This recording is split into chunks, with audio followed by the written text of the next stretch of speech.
Thank you. Good afternoon. I have just returned from Buckingham Palace, where I accepted an invitation from His Majesty the King to form the next government of this great nation.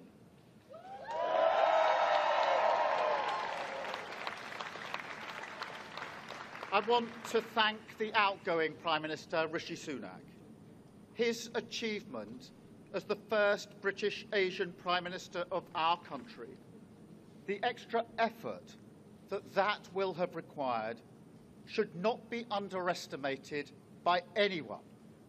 And we pay tribute to that today. And we also recognise the dedication and hard work he brought to his leadership. But now our country has voted decisively for change, for national renewal, and a return of politics to public service.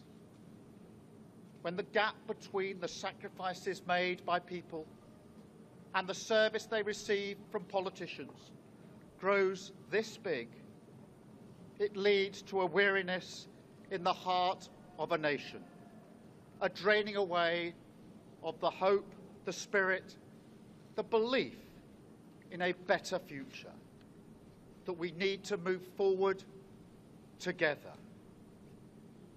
Now, this wound, this lack of trust, can only be healed by actions, not words. I know that.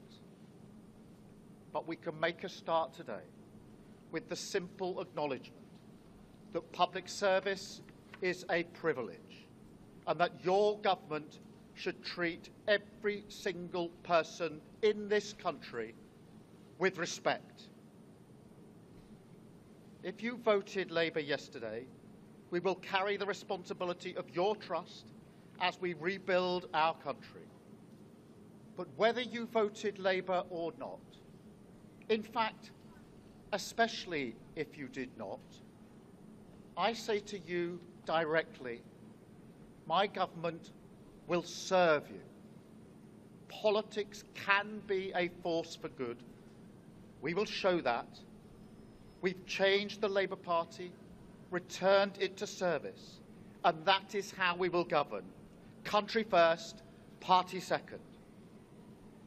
Yet, if I'm honest, service is merely a precondition of hope, and it is surely clear to everyone that our country needs a bigger reset, a rediscovery of who we are, because no matter how fierce the storms of history, one of the great strengths of this nation has always been our ability to navigate a way to calmer waters.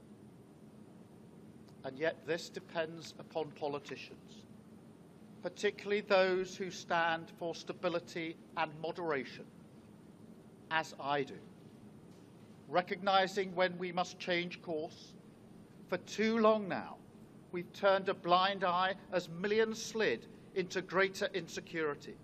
Nurses, builders, drivers, carers, people doing the right thing, working harder every day, recognised at moments like this before, yet as soon as the cameras stop rolling, their lives are ignored.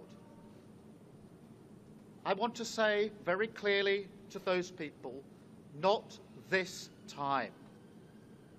Changing a country is not like flicking a switch. The world is now a more volatile place. This will take a while. But have no doubt that the work of change begins immediately. Have no doubt that we will rebuild Britain with wealth created in every community, our NHS back on its feet facing the future, secure borders, safer streets, everyone treated with dignity and respect at work, the opportunity of clean British power cutting your energy bills for good.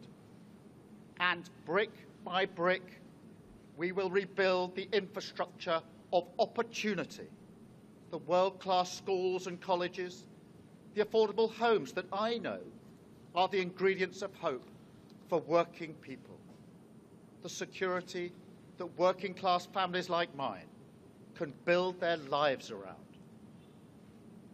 Because if I asked you now whether you believe that Britain will be better for your children, I know too many of you would say no. And so my government will fight every day until you believe again. From now on, you have a government unburdened by doctrine, guided only by the determination to serve your interest, to defy, quietly, those who have written our country off. You have given us a clear mandate, and we will use it to deliver change, to restore service and respect to politics, end the era of noisy performance, tread more lightly on your lives, and unite our country.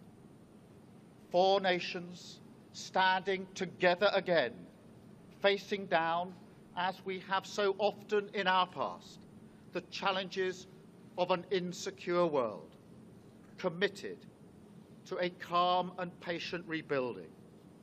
So, with respect and humility, I invite you all to join this government of service in the mission of national renewal. Our work is urgent, and we begin it today. Thank you very much.